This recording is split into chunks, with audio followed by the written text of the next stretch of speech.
L'illettrisme est un handicap majeur invisible qui touche environ une personne sur 10, affectant profondément leur capacité à fonctionner de manière autonome et à participer pleinement à la société. Accéder à l'information, chercher un emploi, gérer ses finances, avoir une vie sociale, se former ou intervenir dans l'éducation des enfants sont autant de défis à relever au quotidien. Ce n'est toutefois pas une fatalité, des solutions existent. L'ILAP propose à des adultes et à des jeunes en formation d'améliorer leurs compétences en lecture et en écriture au travers de situations de la vie courante.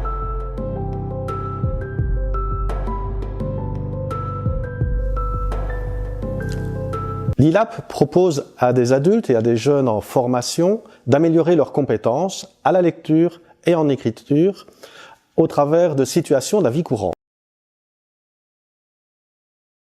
L'ILAP est un projet conçu dans le cadre d'un partenariat européen soutenu par le programme Erasmus+. Des acteurs de la formation francophones en France et en Belgique, germanophones en Allemagne et en Autriche et bilingues au Luxembourg ont collaboré à la création d'un outil d'entraînement à la lecture et à l'écriture. Il se base sur des situations de la vie courante à partir de documents authentiques et encourage aussi le plaisir de lire.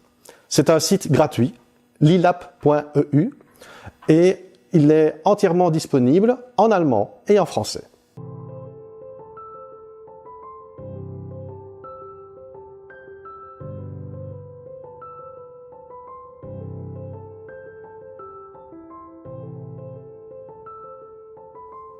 De quel document est-ce qu'il s'agit?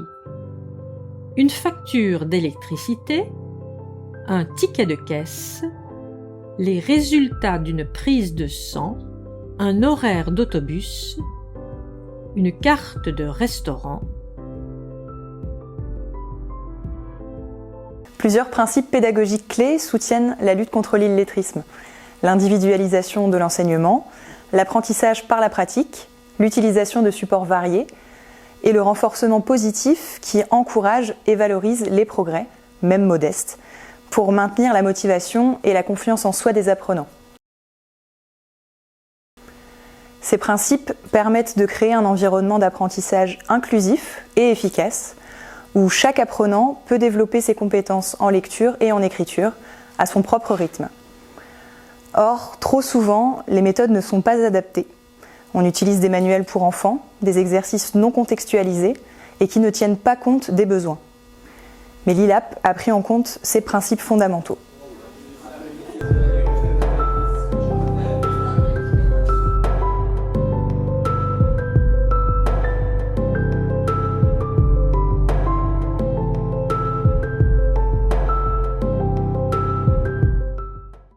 Alors, pour accéder à l'application, il vous suffit d'accéder au moteur de recherche et d'aller sur Google.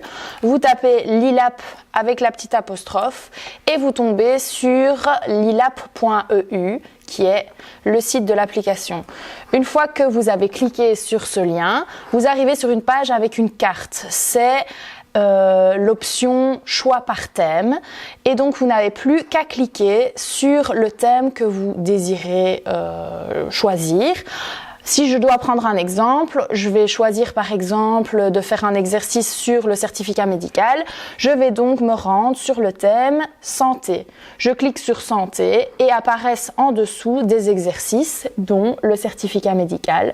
Je clique sur l'exercice et je peux commencer à répondre aux questions.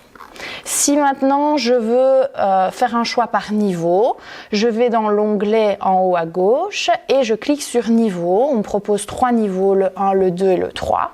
Je veux retrouver mon exercice sur le certificat médical, donc je clique sur le niveau 3 par exemple et je vois en dessous toute une série d'exercices dans lesquels se trouve celui sur le certificat médical. Si maintenant je veux faire un choix par compétence, je vais cliquer sur l'onglet et aller dans compétences. Il y aura 3 propositions, compréhension orale, lecture et écriture. Je choisis ce qui me convient. De nouveau, une subdivision avec des niveaux. Je clique ici sur compréhension orale niveau 3 et on me repropose les exercices en dessous avec le certificat médical.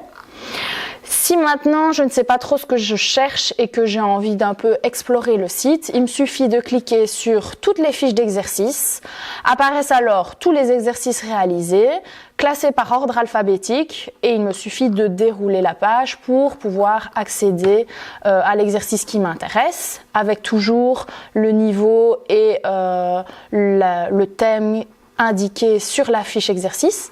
Et ce qu'il me reste à faire, c'est cliquer en haut à droite sur le drapeau qui correspond à la langue que je choisis. Je peux avoir du coup les exercices en français ou les exercices en allemand. Et je peux commencer à travailler. En tant que formatrice, j'ai pu tester l'ILAP dans ma classe. D'abord, il a été nécessaire d'accompagner chaque apprenant pour qu'il s'approprie l'outil. Rappelons que la fracture numérique est un frein pour ce public. Ensuite, l'utilisation a pu se faire petit à petit en autonomie, en prenant soin de choisir les exercices de manière individualisée. Ceux-ci peuvent être sélectionnés par niveau de difficulté, par thème, par compétence ou par langue.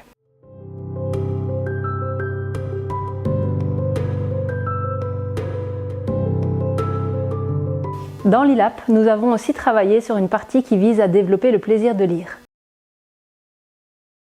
Nous avons créé des exercices ludiques, interactifs et immersifs.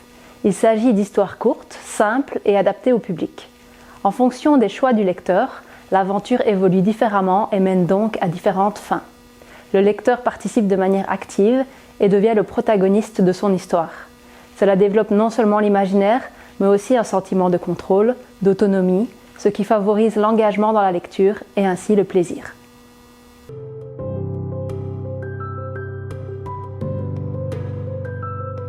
Bonjour, je m'appelle Zemaël, je suis dans la classe CP, professionnel. Je suis en hors lycée. C'était intéressant, j'aime bien faire ça. J'ai trouvé ça c'est très facile et c'est bien faire. J'aime faire ça. Dur, c'est bien, j'aime trop. Et ça peut aider les autres aussi à écrire bien. Je m'appelle Ali Marie Samir, je suis 16 ans, je suis en hors lycée. Je suis classe administration professionnelle. Et je suis irakien. J'ai trouvé l'exercice très bien. Oh, c'est bon. Je pensais que c'était très bien. On a à apprendre plus quelque chose. Je pense que va améliorer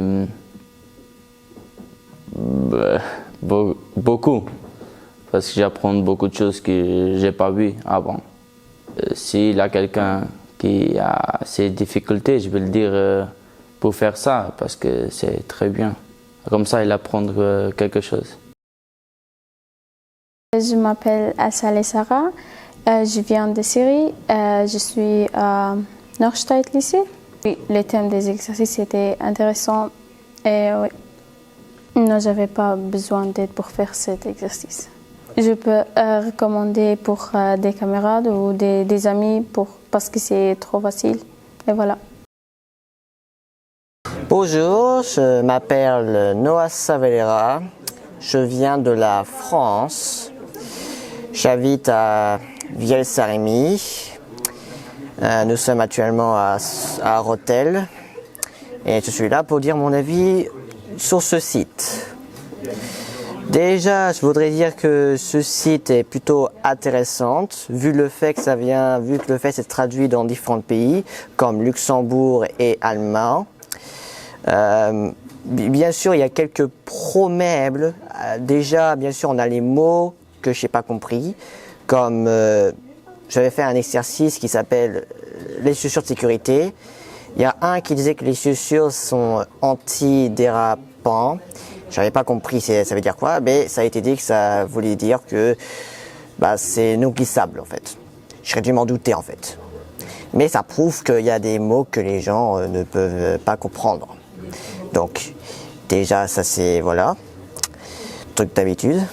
Ouais. De toute façon il y a des mots que tous les gens ne peuvent pas comprendre. Donc logique. Et en espérant qu'au futur, ceci devient un bon site pour que les gens apprennent. Enfin, plutôt les enfants. Et puis, ce que je trouve du site, c'est plutôt un bon site.